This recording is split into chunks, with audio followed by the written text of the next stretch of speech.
অর্থাৎ এটা কাটার পরে কৃষক সবার আগে তামাকটা চাষ করতে পারবে এখানে।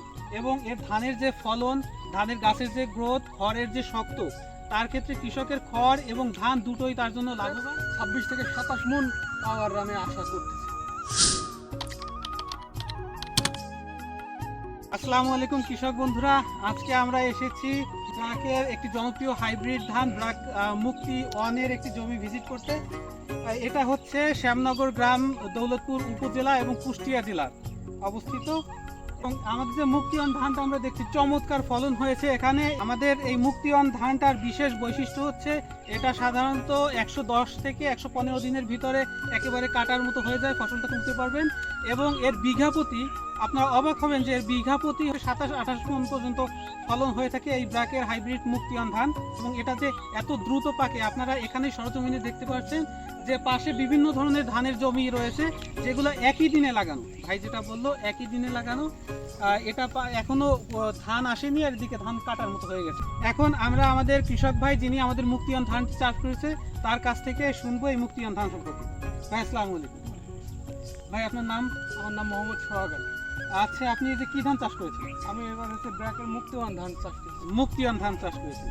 তো ভাই এই মুক্তিওয়ান ধানটা আপনি কেন পছন্দ করলেন চাষ করার জন্য? আমি হচ্ছে আপনাদের ব্র্যাকের যে ফেসবুক সাইট ছিল সেখান থেকে আমি বেশ কয়েকটা ধানের ভিডিও দেখলাম যে সর্বোচ্চ ফলনশীল ধান হিসাবে আমি মুক্তিওয়ানটায় দেখলাম যে সর্বোচ্চ ফলন দিচ্ছে যে অল্প দিনে, আর হচ্ছে মোটামুটি 110 থেকে 15 দিনের ভিতরে ধানটা কাটার উপযোগী হয়ে যাচ্ছে। আর এই ধানটার বিছন আমি নিয়েছিলাম হচ্ছে খলিশাখন্ডি। আচ্ছা, আপনি ধানের পাশাপাশি গাছের যে অবস্থা দেখছেন, গাছের খড়টা সম্পর্কে আপনি কি বলবেন? এর বিচিলিটাও অনেক সুন্দর এবং শক্ত, যা এমনি মোটামুটি বাতাসে এর কোনো ক্ষয়ক্ষতি হবে না।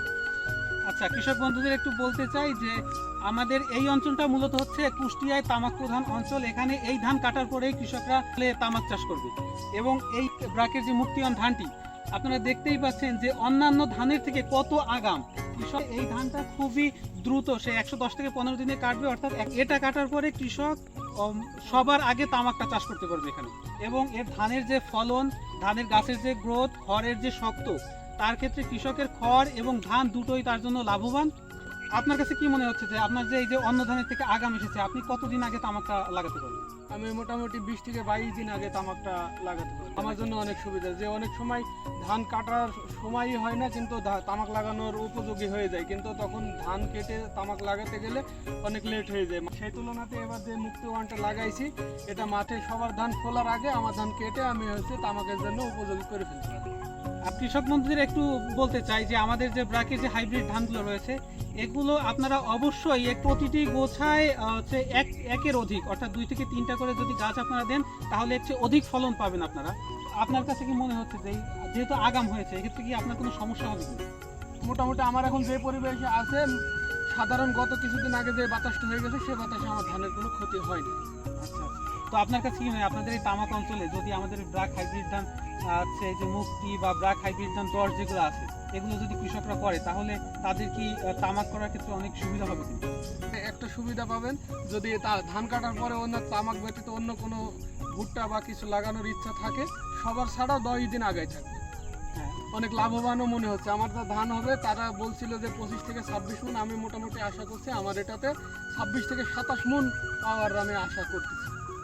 আচ্ছা, ধন্যবাদ ভাই। তাহলে দেখা হবে আবার ব্রাকের সাথেই থাকি।